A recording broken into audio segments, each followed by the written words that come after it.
एक बार एक बूढ़ी माँ को उसके बेटे ने एक वृद्ध आश्रम में ले जाकर छोड़ दिया। इस माँ का ये वही इकलौता बेटा था जिसके लिए इस माँ ने जीवन भर संघर्ष किया था। इस बेटे के लिए उसने वो सब कुछ किया जो एक माँ को करना चाहिए या एक माँ कर सकती है, और आज भी अपने बेटे को किसी भी तरह की कोई परेशानी ना हो इसलिए आश्रम में रहने के लिए भी तैयार हो गई।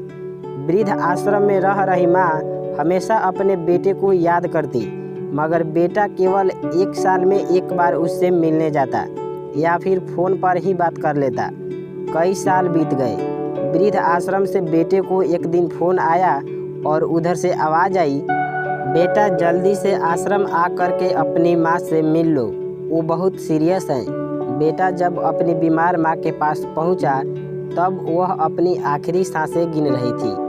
बेटे ने अपनी माँ से उसकी आखिरी इच्छा पूछते हुए कहा, माँ मैं तुम्हारे लिए क्या कर सकता हूँ, बताओ।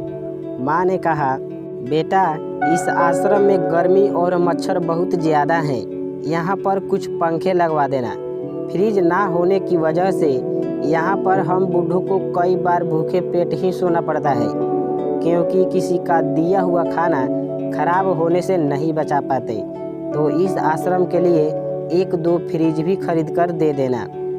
बेटे ने अपनी माँ की सारी बात सुनी और अपनी माँ से पूछा, आपने इतने साल यहाँ पर निकाल दिए पर आपने कभी भी यह बातें मुझसे नहीं कही, और अब जब आपके पास टाइम नहीं बचा है तब आप यह सब कह रही हैं, ऐसा क्यों?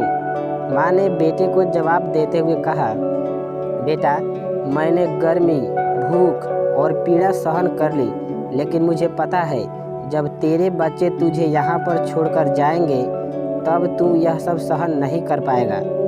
इसलिए तेरी सुविधा के लिए मैं तुझे यह सब लगाने के लिए कह रही हूँ। यह सुनकर बेटे की आंखों में आंसू आ गए। माँ की ममता ऐसी ही होती है जो अपने बेटे को कष्ट में नहीं देख सकती। कहानी अच्छी लगी हो तो वीडियो को लाइक कर दीजिए और चैनल पर नए हैं तो सब्सक्राइब भी कर लीजिए।